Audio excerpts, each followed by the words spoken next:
The plastic bracelet is still on my wrist, cracked at the edges, pale blue, printed with my name in faded ink. Room 114. Sunset Pines. They called it a temporary stay. But I saw the boxes packed behind me, my house left hollow. Now I sit by the window, watching wind scatter dry leaves like memories too tired to cling. Their signatures put me here. So I picked up a pen too, and changed everything. Before we continue, I'd love to know, where are you watching from? Comment below. I was born in this town, lived through every season of it. The wheat gold summers, the long bare winters, and those in-between days when the wind smells like dry leaves and old mail.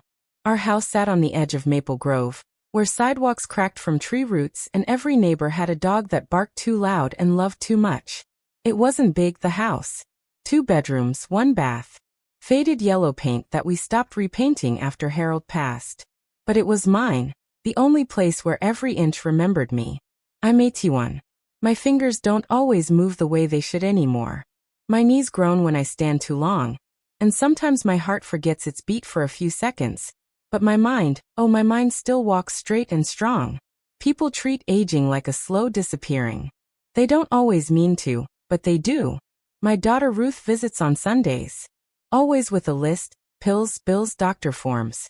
Her voice clipped, like she's hurrying through a checklist rather than visiting her mother. Ruth was always the one with sharp pencils and sharper eyes. She got her father's focus but not his patience. Then there's Mark, my son. He breezes in and out like wind through a cracked door.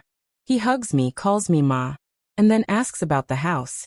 Are you keeping up with the taxes? Need help with the bills? He always says it like he's concerned, but something in his eyes, it's like he's already decided I'm not capable. Like I'm a fragile vase they forgot they still owned. I used to cook big on Thanksgiving. Ham with brown sugar glaze, green beans with almonds, mashed potatoes with heavy cream. Harold would carve the turkey, and the kids would argue over the wishbone. I can still hear the laughter, soft echoes down the hallway. Now Ruth brings a catered meal and says it's easier. We eat off paper plates, and the gravy's cold before the prayer ends. After Harold died 10 years ago, the quiet in the house grew louder. At first, I tried to fill it. Radio in the kitchen, phone calls to old friends, joining a knitting circle. But grief, I learned, doesn't shout. It just settles into the corners and waits for you to notice it again. I had a small stroke last spring. Nothing dramatic, just a slur in my speech and a fall in the garden. I lay there among the tulips, dirt under my nails, and I remember thinking, so this is how they'll take the house from me, through concern wrapped in silence. They didn't rush. They came slowly in shifts. First Ruth, bringing in a home health aide, who reorganized my cabinets without asking. Then Mark, showing me mail I couldn't recall opening, bank forms, utility bills unpaid. I started feeling small in my own house, like a guest overstaying her welcome. And yet, every room still carried my life. The kitchen clock that ticked too fast but I never replaced. The dent in the hallway where Ruth slammed her door at 16. The linen closet that still smelled like Harold's cologne. One morning, I found my checkbook missing. I asked Ruth, she said maybe I misplaced it. A week later, I saw Mark near the desk drawer, then later, my social security statement was gone. I'm not foolish. I know what worry looks like. I know what planning looks like. And what they were doing, it wasn't love. It was preparation. For a life that didn't include me in my own home. Still, I said nothing. Not yet. I smiled when they visited. I thanked them when they dropped off meals or arranged transportation. Because I wanted to believe they were just concerned. That I was imagining the coldness. But sometimes love doesn't vanish. It just stops being offered. Like a faucet turned off without warning. It was Ruth who said the words first. Quietly over tea. We're looking into a facility, she said, stirring her cup. Just for a little while. For recovery. I nodded. Even though something inside me twisted. I tried to remember the last time one of them asked how I felt. Not just physically, but truly. No one did. Not since Harold. He used to sit on the back porch with me, just watching the sky change. He'd hold my hand like it still surprised him. Like choosing me was his favorite decision. Without him, my world became a hallway of closed doors. And still, I held on to my house. Not because it was fancy or valuable, but because it knew me. It carried my story in the way the floor creaked when I stepped near the window, or the way light filtered into the dining room at 3:15 every afternoon. They saw a property. I saw a memory. They saw upkeep. I saw home. So when Ruth brought over that packet, smiling tightly, and asked me to just sign these, I looked at her and said nothing. I signed with shaking hands, not because I believed in her, but because I needed to see how far they were willing to go. It started with little things. A pillow missing from my bed. The photo of Harold and me at Niagara Falls, suddenly absent from the mantel. When I asked Ruth, she said she was tidying up before the nurse came. I nodded, but I felt something slide loose in my chest, a small erosion, like a thread coming undone in an old quilt. The home nurse arrived with wide smiles and efficient shoes. Her name was Carla, and she was kind in the way you are to strangers on a bus. Polite. Impersonal. She made notes in a tablet and moved my pills into a weekly organizer. I didn't mind at first. It was helpful. But she began asking odd questions. Do you have any valuables in the home? Who handles your finances? Is there a spare key somewhere? Every question felt like a brick being laid between me and my own life. One morning, I overheard Carla on the phone, her voice lowered near the back porch. I only caught fragments. Yes, she's coherent. No, not yet signed. Mark said Tuesday. When I stepped out, she smiled like nothing had been said. Later that week, Mark stopped by with a bottle of vitamin water and a stack of envelopes. He talked about the weather, the neighborhood crime rate, and then asked casually, "You ever think about selling the house, Ma? I mean, it's a lot for you now, right?" I told him I hadn't. He smiled, but there was something rehearsed behind it, like a child caught halfway through a lie. Just thinking of your safety, that's all. He left quickly. I stood at the window and watched him pause at his car, flipping through papers in a manila folder. My name was printed in bold on the corner of one. I saw it, even through the glass. Ruth called the next day. She was checking in, she said, but her tone held that same clipped urgency, the way she used to speak to the lawn man who charged too much. She asked about Carla, about the house's condition, about the spare key under the bird bath. I said it was gone. I'd moved it weeks ago. She didn't respond. They stopped listening to my stories. That was the strangest shift. I'd start talking about Harold, or the day Ruth was born in that very living room, and their eyes would drift to their phones. Or they'd interrupt. "Ma, you already told us that." Or, "Let's not go down memory lane again." But my memories were all I had left of feeling known. The final quiet blow came in the form of mail. Or rather, the lack of it. I always received a paper Social Security statement each month. It stopped arriving. When I asked Ruth, she said they'd gone digital. When I pressed, she grew firm, said she'd taken care of it. "I'm just trying to help," she said, her face tightening. And maybe she believed that. Maybe she thought helping meant removing my voice from every decision. But even the wind must ask before it moves the trees. I started hiding things. Small things. My wedding ring in an old sewing tin. The deed to the house tucked into a stack of recipe books. My checkbook slid beneath the lining of the dresser drawer. I didn't know what I was protecting at first. I only knew I felt unprotected. At church one Sunday, I asked Mrs. Ellery, the woman who ran the thrift store downtown, if she'd ever felt like a guest in her own skin. She blinked at me, unsure what I meant. I meant this. The feeling of people rearranging your life while speaking over you. The feeling of being managed, not loved. Of being handled. They smiled, but there was a weight behind it. They brought casseroles, but forgot birthdays. They said Mom, but spoke to me like an obligation. Even the nurse began to change. Her touches became more hurried, her patience thinner. When I asked to walk to the garden alone, she refused. "It's not safe anymore," she said. But I've been walking in that garden since before she was born. I began to sense the plan forming. Quiet, careful, dressed in concern. Mark asked again about the house.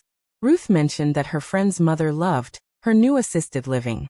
Carla left a brochure on the coffee table one morning, pretending it fell from her folder. And the house itself began to respond. A bulb flickered and wasn't replaced. A stain grew under the kitchen sink. The curtains were drawn and never reopened. It was like they were trying to dim the place down, until it no longer felt like mine. One evening, I tried to reset the clock in the hallway, the one Harold fixed every spring. I stood on the stool, reaching carefully. My hand trembled, and I dropped the glass face. It shattered into 100 tiny pieces. I stared at it, the broken circle, the scattered time. And I thought, this is what it feels like. Being old. Being left behind. Like time kept moving, and I was the glass in its way. I swept it up quietly, piece by piece, and folded it into an old napkin. Then I placed it gently in a drawer. Not to forget, but to remember. Because I could feel it coming. They were preparing the next step. And I would let them. For now. It happened on a Tuesday. A strange day for endings, but betrayal doesn't wait for weekends. Ruth had called the night before, telling me to pack a small bag. Just a few days, Ma, for a wellness check and some respite. I didn't ask many questions. I already knew the answers. Carla helped me fold a few clothes. She moved quickly, skipping over the dresses I loved and packing the plain ones instead. When I asked for my photo album, she said, "They have everything you need there." And that was the first untruth. The ride was quiet. Ruth drove, her hands tight on the wheel, her eyes fixed forward. I watched the streets blur past. The bakery where Harold once bought me a surprise lemon tart. The gas station where Ruth crashed her bike in '76. Memories tried to follow, but they couldn't keep up. When we pulled up to Sunset Pines, I already knew it wasn't temporary. The building looked like every other place built to look like home. Beige bricks. Windows dressed in lace curtains too new to carry stories. A man watered plastic flowers by the entry. Inside, it smelled like starch and silence. A woman at the front desk greeted Ruth like an old friend. "Everything's ready," she said. "Room 114. Ruth turned to me, her smile too wide. "It's just for a little while, Ma. They'll take care of you here." A nurse wheeled me down the hall. The wheels squeaked every few feet, like they knew this wasn't where I belonged. The room was small. A single bed. A recliner. No photos. No familiar light. I reached for my bag, hoping to find something of myself inside. But it was already tucked in the corner, zipped shut, waiting for the decision to be final. Later that evening, while the hallway quieted and dinner trays were collected, I heard voices outside my door. I knew Ruth's tone anywhere. Polite, firm, just a little too loud. "It's done," she said. She signed. "We've moved her in. The house is safe now." A pause. Then laughter, soft, satisfied. I didn't cry. Not then. Instead, I sat up straighter. I looked at the pale blue bracelet around my wrist. My name. My birth date. Room 114. Like a guest. Like a number. Like something placed instead of someone invited. That night, I couldn't sleep. The bed was too stiff. The sheets smelled of bleach. I stared at the ceiling until my eyes ached, and I thought of the bedroom I had left, the one Harold painted blue, because I told him it felt like morning light. The next morning, I asked for a mirror. The nurse looked surprised, but she brought one. I stared at my face for a long time. The lines that mapped my cheeks. The tiredness that clung to my eyes. But there in the corner of my mouth, something else lived, a small defiance. A whisper of the girl I used to be, who once walked 3 miles to school just to graduate when they told her to stay home and learn cooking instead. I thought about that girl. And I knew she hadn't gone anywhere. She had just grown quieter. By afternoon, Ruth returned. She brought a clipboard and a brown folder. "These are just some follow-up forms," she said. "And a few property adjustments for safety. Nothing big." She spoke too quickly. She always did when she was nervous. I took the pen. She looked relieved. But I didn't sign. I opened the folder. I read each line. Slowly. Ruth shifted in her seat. "Ma, you don't need to worry." I said, "I'm reading." I replied gently. The last form confirmed it. Transfer of deed oversight. Health proxy reassignment. Power of attorney. Ruth's name. Not mine. I placed the folder down. And for the first time, I looked her in the eye and said nothing. Because some betrayals don't deserve a confrontation. They deserve to sit in silence and feel seen. Ruth fidgeted. "It's all just precaution." "I'm sure it is," I said. "Thank you for bringing it." And I slid the folder back toward her. Unsigned.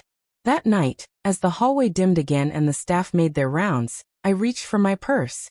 It had been returned to me without ceremony, but I'd felt the weight shift. Something had been removed. I opened the inside pocket. My wallet was gone. So was the envelope, the one with the spare key, the emergency contacts, and the small, handwritten list of things to remember. Gone. I laid back on the stiff mattress and stared at the ceiling again. But this time, I didn't feel powerless. I felt ready. They thought they'd place me here to fade quietly, like wallpaper no one wanted to peel. But they forgot something. I raised them.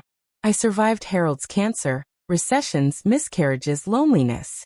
I knew what quiet felt like, and I knew how to live inside it without disappearing. They thought they were finishing a chapter, but I was just turning the page.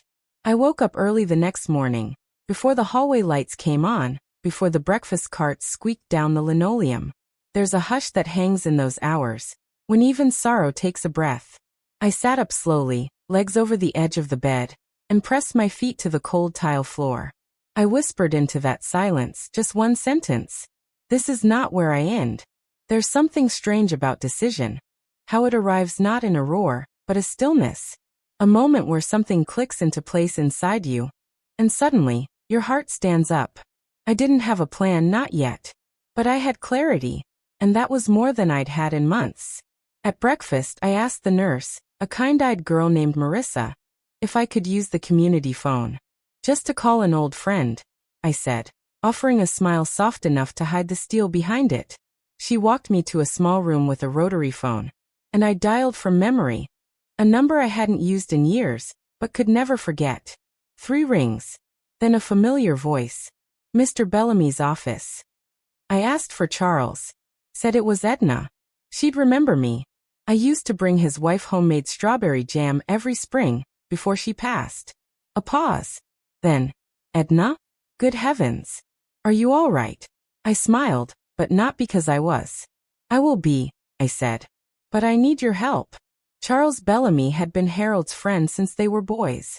He was older now, retired mostly, but still sharp as a thumbtack and quiet as a prayer. I told him what had happened. Not all the details, not the heartbreak, but enough. About the signatures, the move, the home I was removed from under the name of love. He didn't interrupt. He only said, "Let me come to you." 2 days later he arrived at Sunset Pines. He wore a brown wool coat and carried a leather satchel that looked older than I was. He hugged me gently, the way people do when they see grief and grit in your eyes. We sat by the window in the common room. I handed him what I still had, old bank statements, a partial copy of the deed, my marriage certificate, and a folded note that Harold had written me on our 50th anniversary. Charles read slowly. He always did.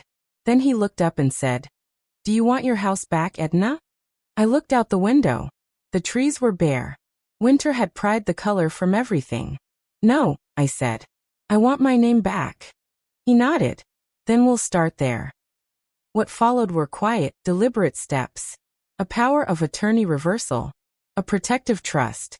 A new will, not out of spite but precision. I didn't want revenge. I wanted peace. I wanted to go to bed each night knowing my story hadn't been hijacked under the guise of caregiving. Charles worked quietly. Ruth and Mark didn't know. They were still congratulating themselves for solving their mother. But I had picked up my own pen. And I was writing again. The facility nurse noticed something different. "You're walking stronger," she said one morning. I nodded. "That's because I know where I'm going." The weeks passed. I attended physical therapy, smiled through group activities. But behind that quiet presence was the slow building of a return. I began keeping a notebook. Not a journal. Exactly, just small lists. Things I wanted from home. My sewing scissors, Harold's Bible, the tin of photos from the hall closet. And at the top of every page, I wrote the same thing. This life is still mine. One afternoon, Marissa wheeled in the mail cart. Tucked among the flyers and appointment reminders was a thick white envelope. Legal paper inside. I opened it slowly, hands steady. The new deed. The trust. My home placed in my name again, protected from sale. Any transfers required my signature, and mine alone. I placed the papers in the Bible I'd asked Charles to bring. The one Harold read from every Sunday. That night, I slept without the hallway light on. For the first time since arriving, I wasn't afraid of the dark. Because now I carried my light inside. Mid-video engagement prompt. Have you ever felt invisible in your own home? Let me know in the comments. The shift was internal, but it changed everything. I began walking the garden path again, holding onto the rail but looking straight ahead. I asked to participate in meal prep, just to slice the bread. They hesitated but let me. I wasn't rebelling. I was reclaiming. Every simple act, a folded napkin, a remembered hymn, was a small declaration. I am still here. One morning, as sunlight painted stripes across my lap, I whispered a thank you. Not to anyone. Just to the quiet voice inside that had refused to stay folded. Because this was the beginning. Not of payback, but of presence. And I was ready for what came next. It began with paper. Not the kind Ruth handed me, printed and pre-filled and waiting for an old woman's signature. No, this paper was different. It had weight. Ink that bled slightly along the edges. Words chosen carefully. Declarations that spoke of boundaries and the return of dignity. Charles came again, one rainy afternoon. His coat was damp, his smile steady. He handed me a folder with everything inside. Notarized, sealed, final. The trust is official, he said. You hold the deed. The house is yours, untouchable unless you say otherwise. I didn't cry. Instead, I closed the folder, laid my palm over it, and sat in silence. The kind of silence that feels like breath returning after being held too long. I want to go home, I said. Charles nodded. Then we'll make it happen. Over the next few days, I began making lists again. Practical ones. Phone calls to the local care agency for part-time assistance. Conversations with a physical therapist about continued rehab at home. I even rang Mrs. Ellery, asked if she could pick up some groceries before I returned. Just milk, apples, and a bit of flour, I said. Nothing too sweet. It gave me peace planning. Not for anyone else's benefit, but for my own. These were steps I chose, not ones chosen for me. I asked Marissa, the kind nurse, for help packing. She hesitated. Are you sure you're ready, Mrs. Hartwell? I looked at her and smiled gently. I was ready the day they thought I wasn't. The news didn't reach Ruth and Mark until the discharge papers were signed. Ruth called. Her voice had an edge to it, brittle and forced, like ice starting to crack. I thought we agreed. No, I said calmly. You decided. I complied. She went silent. I'll be returning home on Tuesday, I continued.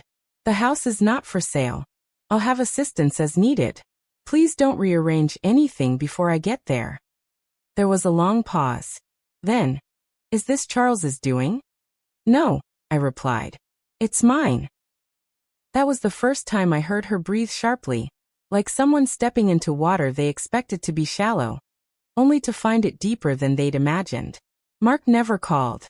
On Tuesday, Charles arrived with a driver. Marissa wheeled me to the front. I said goodbye to a few aides. Some hugged me, others waved. The administrator brought out a form, trying to confirm a post-stay plan. But I'd already signed mine. As I left, I looked back just once. That place had taken nothing from me, only revealed what I still had. When the car pulled up to my house, I felt something shift. The porch steps looked steeper, the paint a little more faded, but the wind smelled the same, like old lilacs and sun-warmed dust. Charles helped me up the steps. The door creaked just as it used to, and inside, nothing had changed, and everything had. The living room still held Harold's chair, draped in the blanket I crocheted the year he passed. The lamp leaned slightly, just as it had before. My daffodil print curtains hung a little limp, but they were still mine.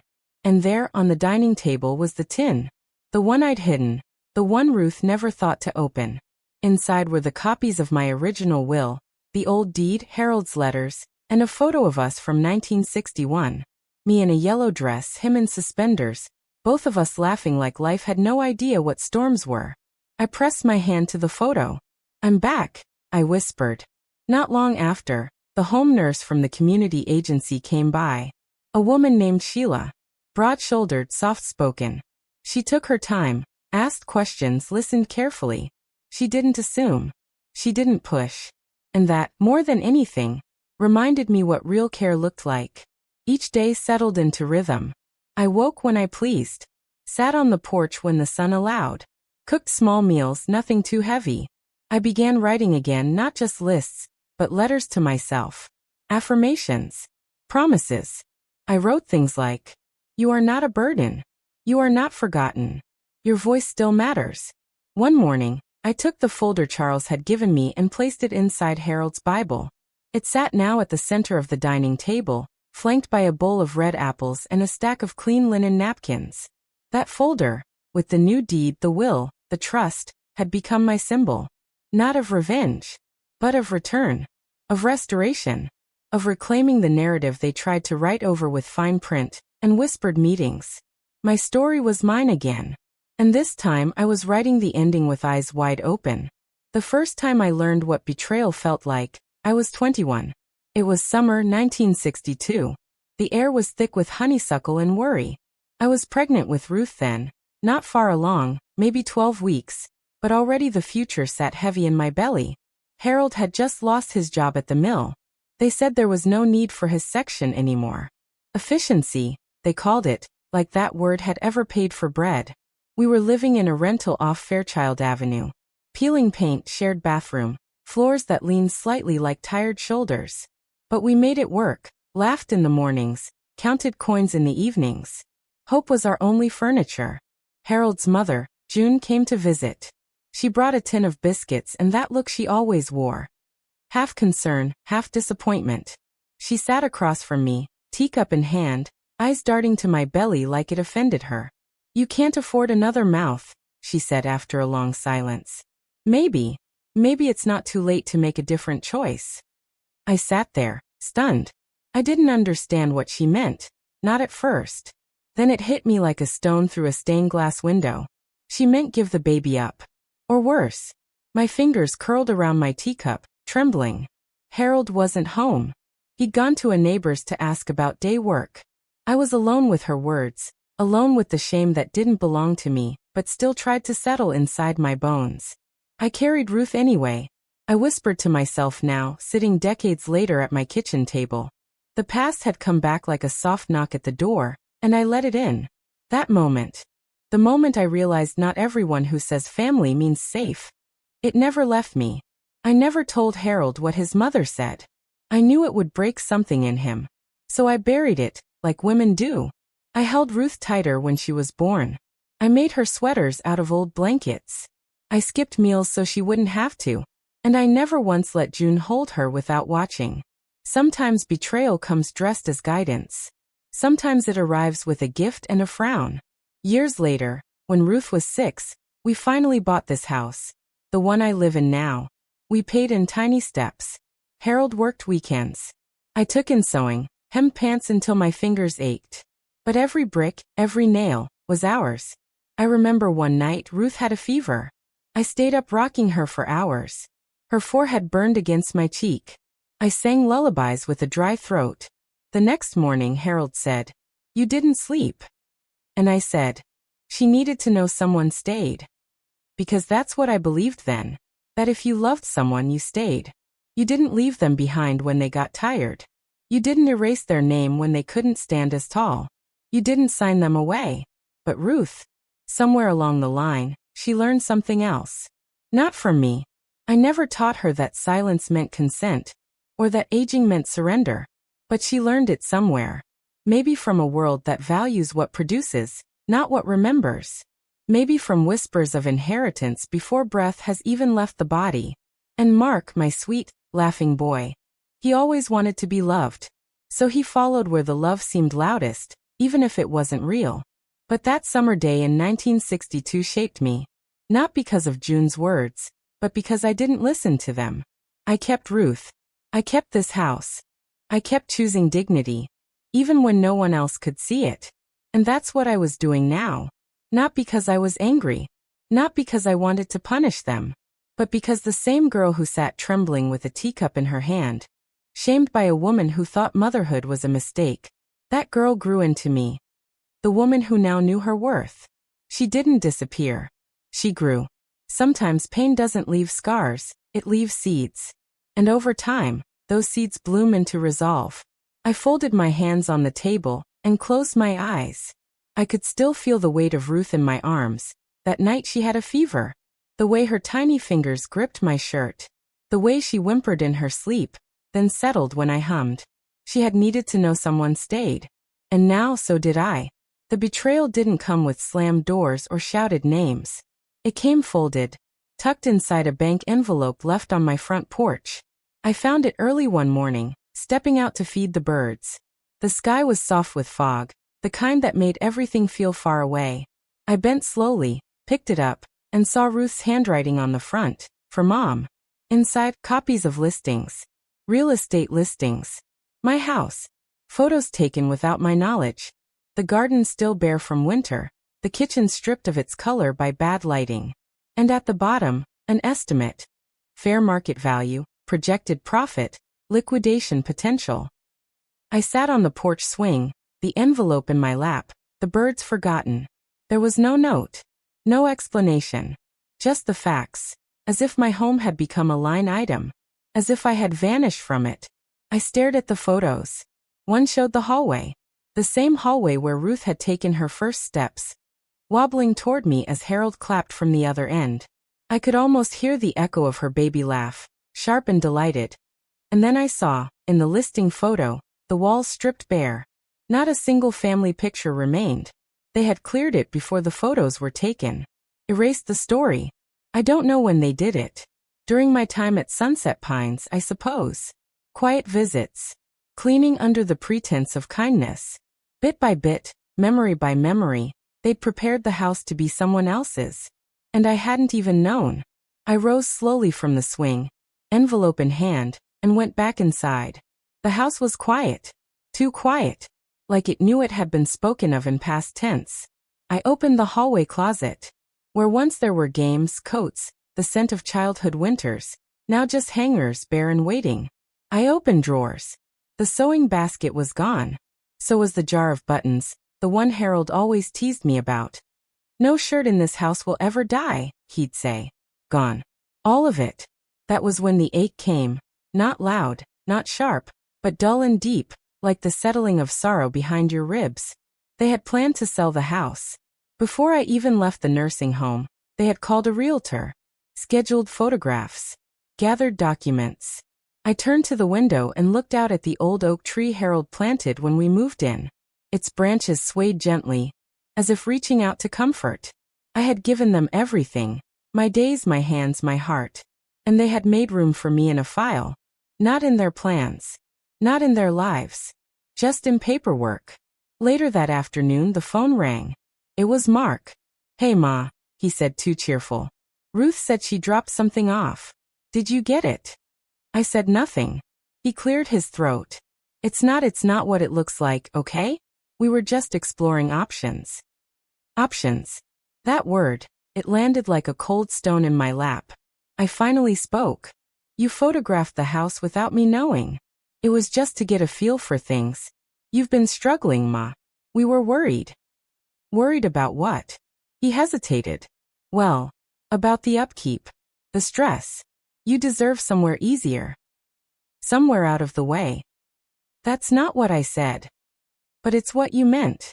Silence on the line. Then, Ruth said you weren't even using most of the space. Just the kitchen and bedroom. I looked around. My life had been reduced to square footage. You've already cleared the closets, I said. You've already taken down the photos. His voice cracked just slightly. We thought it would help show the space better. I let out a breath I hadn't known I was holding. I hope you got the pictures you wanted. Ma. I hung up. Not out of anger, but because there was nothing else to say. I walked to the table, opened Harold's Bible, and pulled out the folder Charles had given me. I reread every page. The trust was airtight. The will witnessed.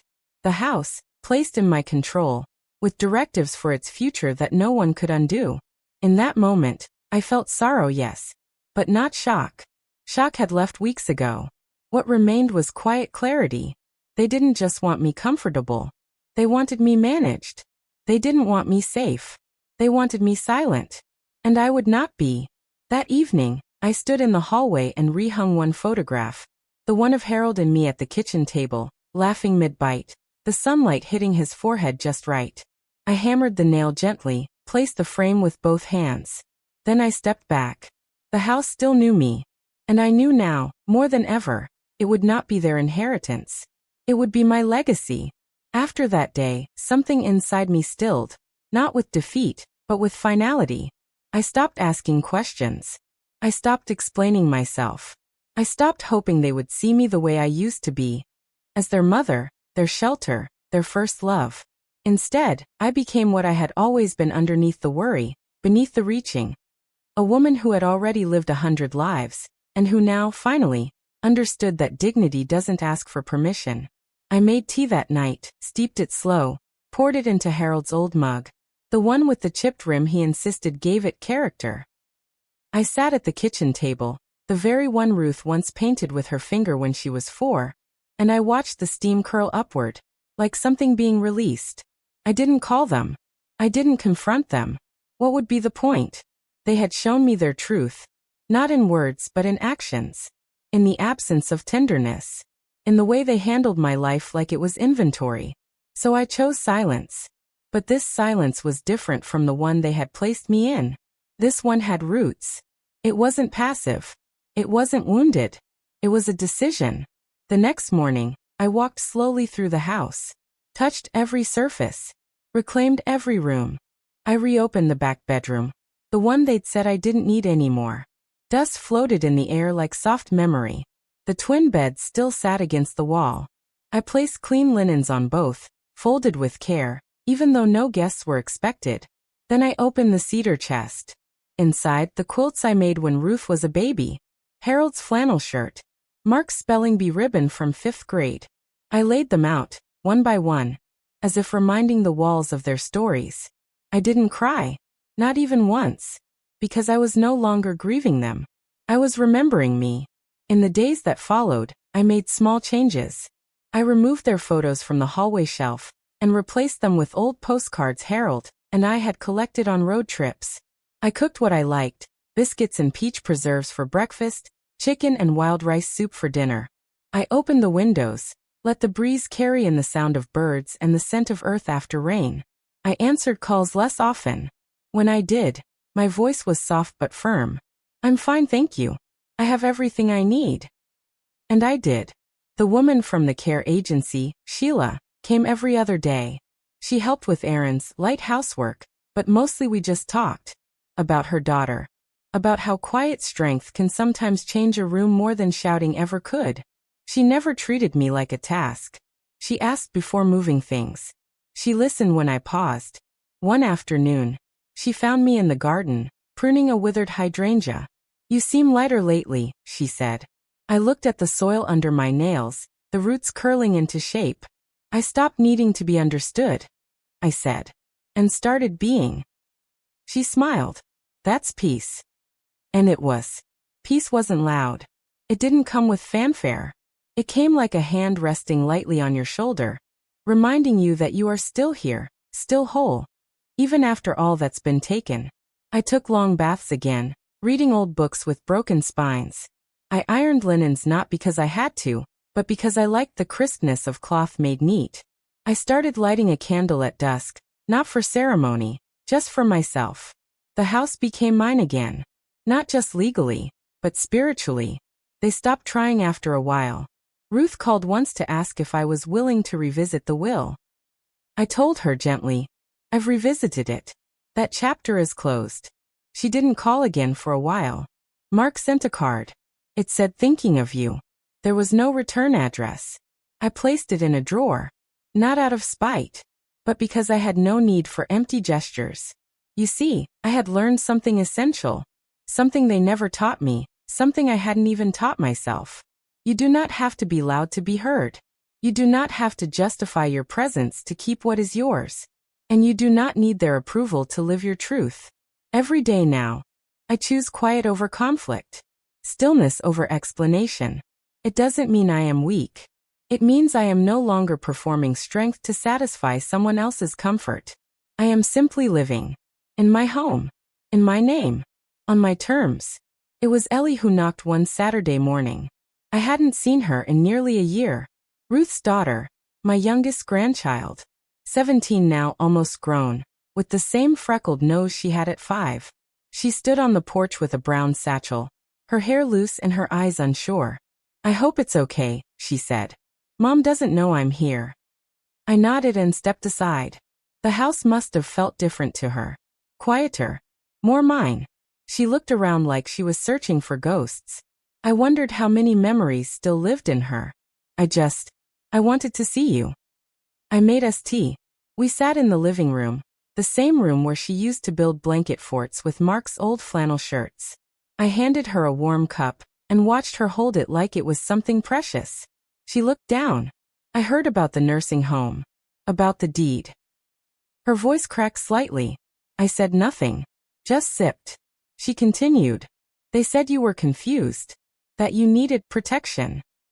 I looked at her, really looked. And there, under the worry and youth, I saw it. The ache of someone questioning the version of the story they'd been told. So I stood. Walked to the shelf. Picked up the Bible. From inside, I pulled the folder. The one with the deed, the trust, the will. I handed it to her. She opened it slowly. Her eyes moved over each page, like she was reading a forgotten language. When she reached the end, she looked up. You did this yourself? Yes. For real? For me. She set the papers down with care, like they were fragile things. I don't understand how they could just do that to you. They didn't do it all at once, I said. They did it with concern. With errands. With forms disguised as favors. She looked away, blinking hard. I'm sorry. You didn't do it. But they're my family too. I reached for her hand. So am I. She squeezed back. You're the only one who ever really saw me. We sat in silence after that. Not heavy, not sad. Just still. Then she said, Can I come by again? Maybe help around here? Only if you want to, I said. I do. That was the beginning of something new. Ellie came every Saturday. Sometimes she brought muffins, sometimes questions. She helped with weeding, organizing, finding old photographs. She listened more than she spoke. She asked real questions. One day, she found a journal, one I kept after Harold passed. Inside, a letter I wrote to no one. She read it quietly. Did anyone ever read this? She asked. No. Can I? I nodded. When she finished, she looked up, tears shining. You wrote like you were invisible. I was. Not anymore. She reached into her satchel and pulled out a sketchbook. On the page, she'd drawn a little house with roots. Deep, strong roots. From the branches hung pieces of a life, a teacup, a photo frame, a pair of sewing scissors. And on the door was my name.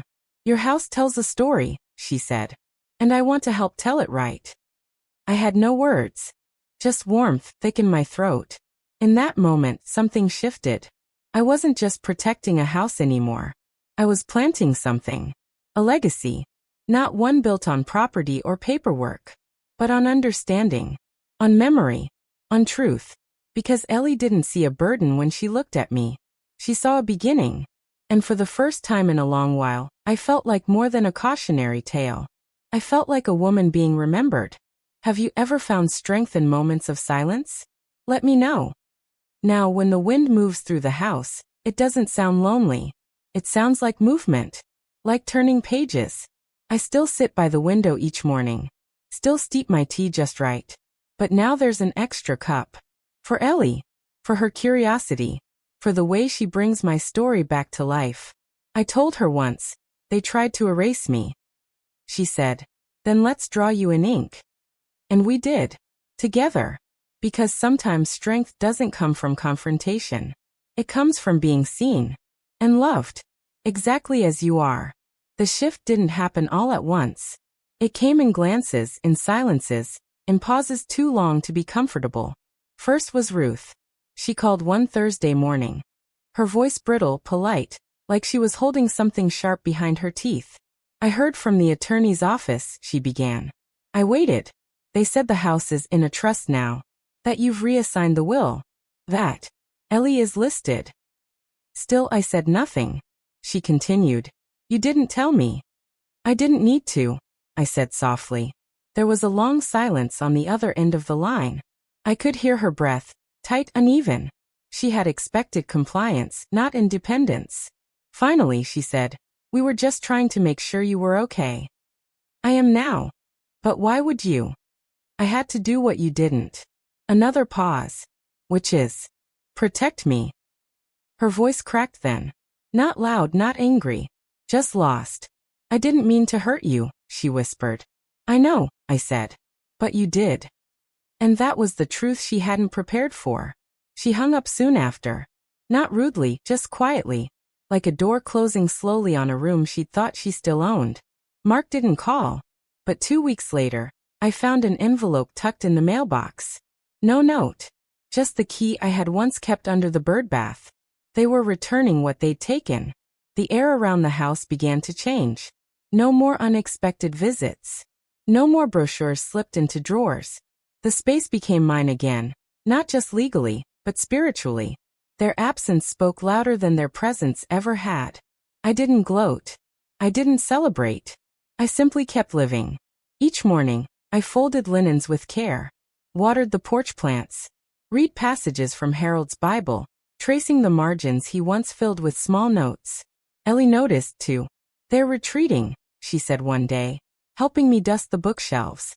They're adjusting, I corrected. To what? To my boundaries. Ellie smiled. You're the calmest rebellion I've ever seen. I chuckled.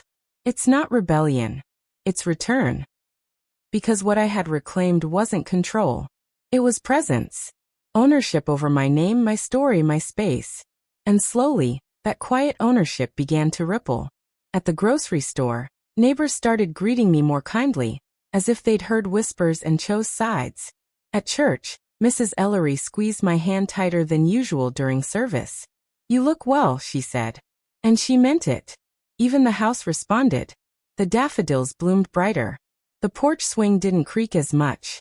Or maybe I just heard things differently now, not through fear, but through steadiness. The consequences of their choices were not vengeance. They were absence. And absence is louder than any door slam when love is what's missing. Ruth sent one more letter, typed, not handwritten. Cold in format, but warm in its unraveling. She wrote, I thought I was helping. I see now I was taking. I don't know how to fix it. I don't expect forgiveness. But I needed you to know I'm sorry. I folded it carefully, placed it in the back of the Bible. Not as a keepsake, but as a record. Not all stories end with reunion. Some end with recognition. And sometimes that's enough. I didn't write back. Not because I couldn't, but because I had already said everything I needed to, with every silent choice I'd made. The inheritance they had once reached for was never about money. It was about my life. And now they knew. I was the only one who could define it. Thanksgiving came cold that year. The sky held that soft gray heaviness, like it was about to snow but hadn't decided quite yet. I rose early, made coffee the slow way, and lit the stove. The kitchen filled with warmth and cinnamon. It was the first Thanksgiving I hadn't been invited anywhere. And the first one I didn't mind. I laid the table with care, 2 plates, one for me, one for Ellie. She was due by noon. I placed Harold's photo at the head, tucked beside a small glass vase with marigolds from the garden. A quiet honoring. At 10 there was a knock on the door. Not Ellie. Ruth stood there, bundled in a gray wool coat. She looked older than I remembered, tired around the eyes, her mouth drawn. She held a small container in both hands. Sweet potato casserole. Still warm. Can I come in? She asked. I stepped aside. Not out of obligation, but out of grace. She sat at the table, quiet, looking around like a visitor. Her eyes lingered on the Bible, on the folder still tucked inside. She didn't ask about it. I drove by twice before I stopped, she said. Didn't know if you'd want to see me. I didn't know if you'd want to see me, I said softly. She looked down. Her hands trembled slightly as she set the casserole dish in front of her. I keep trying to explain what we did, she said. And I can't find words that don't sound like excuses. I said nothing. I told myself we were being practical. That the house was too much. That you needed safety. But that wasn't all of it. I waited. There was fear, she whispered. Of watching you get older. Of losing you. And of not being chosen. You always had this way of making everyone feel important, and I didn't know how to earn it. Her voice cracked. I didn't want to control you, Mom. I wanted to matter to you. Now it was my turn to look at her. You always mattered, I said.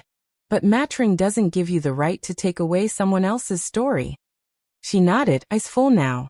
I know. A long pause filled the room. The smell of cinnamon and regret swirled quietly between us. I read the will, she said finally. I know about the trust. About Ellie. I folded my hands in my lap. It's done. I'm not here to fight it. I raised my eyes to hers. She continued. I just wanted to say thank you. For drawing the line. For showing me what it looks like to belong to yourself. It surprised me, the way those words settled. Not as apology, but as recognition. And that's all I'd wanted. Not groveling. Not reversal. Just acknowledgement that I had always been whole. Even when they tried to manage me like I was broken. I stood, walked to the counter and brought back 2 forks. Sit, I said. Let's share what's warm. And we did. We didn't speak much after that. We didn't need to. She stayed an hour, maybe less. Before she left, she paused in the doorway. Is there anything you need? No, I said gently. I have everything I need. And I meant it. She nodded. This time, she didn't offer a hug. And I didn't either. But something passed between us anyway, something quiet and real. The understanding that this was not a beginning again. This was closure. Peace doesn't always come with reunion. Sometimes it arrives in the soft landing of truth. And as the door closed behind her, I felt no triumph.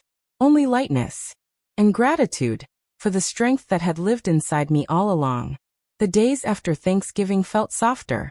The kind of softness that doesn't come from comfort alone, but from having walked through the cold, and come out holding your own coat a little tighter. Ellie came the next morning, cheeks pink from the wind, arms full of groceries. She had brought flour, oranges, and a tiny ceramic dish she found at the thrift store, blue and cracked at the rim, but still beautiful. We made orange scones together, the kitchen warm with the smell of citrus and memory. She moved with ease now, like she belonged not just in the house, but in the story it held. I had made space for her, not through inheritance, but through invitation. That mattered more. Each day took on rhythm again. Quiet mornings, candlelit evenings, visits from neighbors who dropped off soup and kind glances. I started writing again, not just notes or reminders, but full letters. To myself. To Harold. To the girl I used to be. Letters that said, you did not vanish. You were not forgotten. You did not need to yell to be heard. I found comfort in small things. The whistle of the kettle, the feel of warm socks, the way light changed in the hallway by 4 o'clock each afternoon. I began tending the garden again slowly. Just a few bulbs, some herbs. Sheila helped me plant daffodils by the fence line. You're building things again, she said. I never stopped, I replied. I just had to remember where I'd left the tools. I didn't hear much from Mark. A holiday card came in the mail with no message inside. Just his name. I placed it in a drawer. Not out of bitterness, but because not every gesture needs to be unwrapped. Ruth sent a letter on Christmas Eve. Handwritten this time. It said, I'm learning to see you as you are, not as I fear. I hope one day, you'll let me sit beside you again, not as a caretaker, just as your daughter. I folded the letter and placed it beside Harold's photo. A new beginning wasn't promised, but a seed had been planted. Sometimes that's enough. Ellie and I sat by the fire that night, playing cards, her laughter ringing like bells in the old living room. She looked up and said, You know, Grandma, I think you saved more than the house. I smiled. What do you mean? You saved yourself. She wasn't wrong. In reclaiming the deed, I had reclaimed something deeper. My voice, my presence, my place. The things no one can sign away unless you hand them the pen. I realized then that strength had never left me. It had only gone quiet, waiting for me to notice it again. I sit now by the front window. The same one Harold installed when the old glass cracked in '84. The sun pours through gently, landing on my lap like a warm hand. My Bible rests beside me, the folder still inside, untouched since that final signature. But I no longer need to look at it, because it isn't the paper that gives me peace, it's the knowing. Knowing I stood quietly in the face of erasure, and remained. Knowing I didn't raise my voice, but raised my life back up from silence. Knowing that dignity isn't something others give. It's something you hold, even when they try to take it from you. I used to believe strength meant standing tall, unshaken. Now I know it means sitting still when they expect you to fall. It means folding linens with purpose. It means choosing peace without permission. It means letting them go, if they won't see you. But most of all, it means never signing away the story that only you were meant to carry. If you've ever felt unseen or forgotten, I want you to hear this from me, from someone who's walked the long hallway of silence. Your worth is not measured by how they treat you. Your value does not fade with time. And your voice, even quiet, still matters. You are not a burden. You are not behind. You are still here. And that, my dear, is enough. If you've ever felt unseen or forgotten, remember, your worth doesn't depend on their understanding. Share your story in the comments.